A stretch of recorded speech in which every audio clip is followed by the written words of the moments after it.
We all hear things about Copenhagen, like bikes, and that it's a pretty rad place to visit for its cool things to see and do. You only have a day in Copenhagen, just come here. But it comes at a price, and I found that things were either expensive or super free. It's a very free place where... After having spent time in Stockholm and Oslo, the other Scandinavian capitals, I was curious to see what Copenhagen was like. And I've already figured out how to easily annoy the Danes. So this is my filmed experience of over 5 days, and the first thing I did when I arrived was super cliche. It's so funny. The first thing I wanted to come see was this, but I'm probably gonna butcher the pronunciation. Nyhavn. Nyhavn? It's so beautiful, and it's such a lovely day. Oh my gosh. I didn't know much coming here, so I didn't really know what to expect other than a lot of bikes, and it's actually crazy. They've got like a whole system for bikes. It's not an exaggeration, it's a real thing. 100% super touristy, but it's gorgeous. I always say this whenever I come to Scandinavia, but I'm surrounded by hundreds of people right now, and it's so quiet. My brain can be quiet. Oh! I've learned the key with exploring any European city is to look high and low for things like this. A cheeky little bouldering wall. Too bad I left my shoes at home. Another surprise around a different corner. A garden in the middle of cement. Everywhere I looked, there were bikes. So it's only been 2 hours and I've already figured out how to easily annoy the Danes. Don't get in their cycle lane. Do not cross when you're not supposed to cross. Everything flows so perfectly. The vehicle traffic, the cycle traffic, and the pedestrians, it all flows. As soon as one person messes it up, you've got a bunch of angry Danes. Did you know that Copenhagen was crowned the World Capital of Architecture for 2023? What does that mean, you might be thinking? Well, I don't know, but Google does. By continuing to show the way in which architecture and culture can respond to the challenges of our time, especially in the environmental field. So I guess we're going to learn a bit about sustainability during the visit too. I've noticed another really strange thing for me. I don't see any locks on any bikes. Now, living in Barcelona, all of these bikes would be stolen if they didn't have locks on them. And here they are. Wow. Either so trusting or literally everybody has a bike, so nobody's gonna steal it. I was already starting to feel the way I do when I'm in Scandinavia. A warm, fuzzy feeling and a sense of freedom. I couldn't agree more, Copenhagen. I would indeed be wearing my party pants as I made my way to a place called Reffen. But I would soon encounter a YouTuber's greatest nightmare. My mic was glitching out. This is also Copenhagen.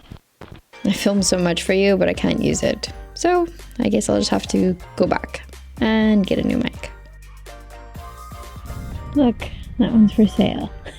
Guess it's on the price. Woof. There were houseboats people were living in.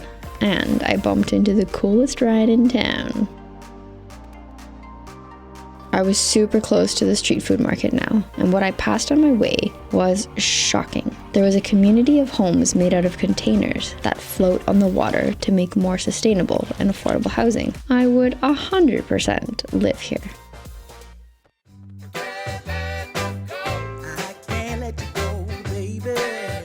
Reffen is a street food market that's open during certain times of the year that has probably like 100 different food vendors, craft beer, and even a tattoo shop where I got the idea for my next tattoo. It looked like the coziest place to be, but I guess that's just Hygge for you. Om nom nom nom. I opted for a locally sourced burger. I get enough of these chips, aka fries. This place is probably the coolest place I've seen so far. You only have a day in Copenhagen. I don't care, 5 hours, whatever it is, just come here. Looks like it's got lettuce, coleslaw. I love it, they put coleslaw on a burger. Pickles, and I thought it was gonna crunch. Cheers. This is my happy food dance. To people, I could go home tomorrow and I would be satisfied. Just kidding. I need to do peak 15. And the sun is setting. How magical. This is the next day, and there's still no rain, just bikes. Oh, and the subscribe button. If you love Europe travel, hit subscribe. There was a particular direction I was aiming for. You gotta stay young. I was determined to find more neat and unexpected things in the city.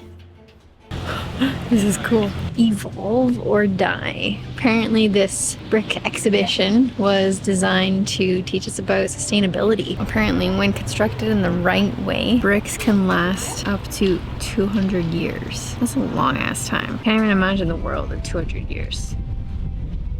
Let alone what a brick and its impact would have on the world. But these are the things we have to think about. There was a particular direction I was aiming for.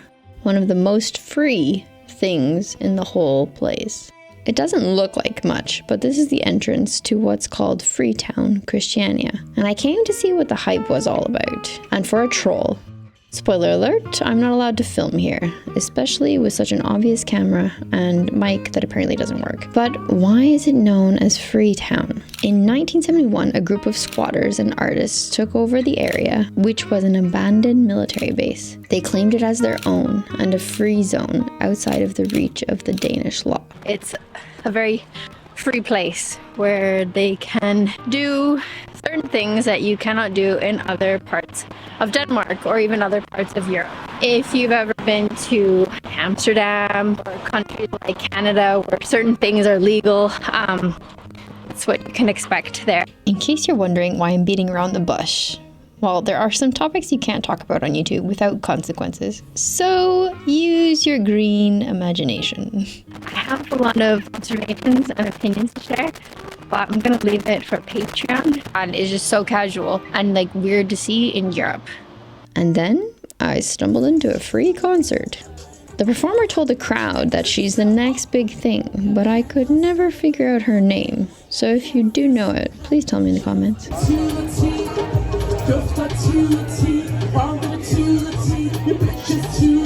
I came to Denmark for a very specific reason, and that was to get to the middle of nowhere to its highest peak. But before I left for rural Denmark, I needed a coffee, so I thought I'd treat myself. It was a pretty nice treat for 18 euros.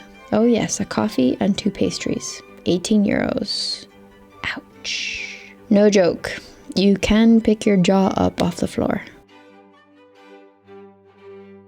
Copenhagen was a necessary bonus for me because I would also need to do my day job during the weekdays. And it just so happened I had a stressful day of work. It was a challenging day of work.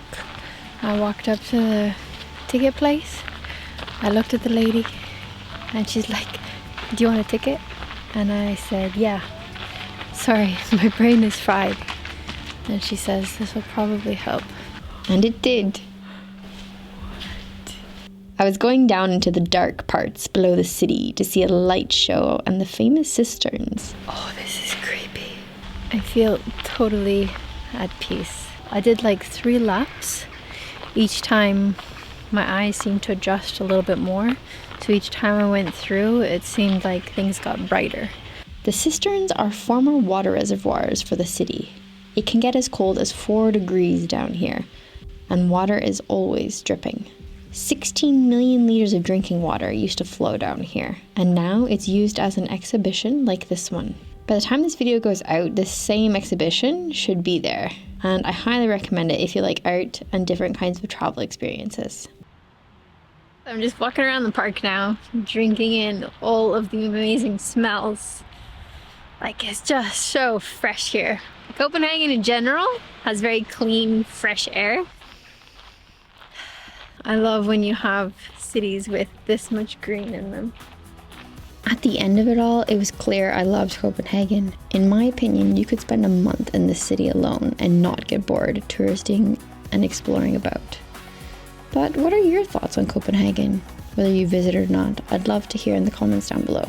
And see you next time for Peak 15. Happy adventures!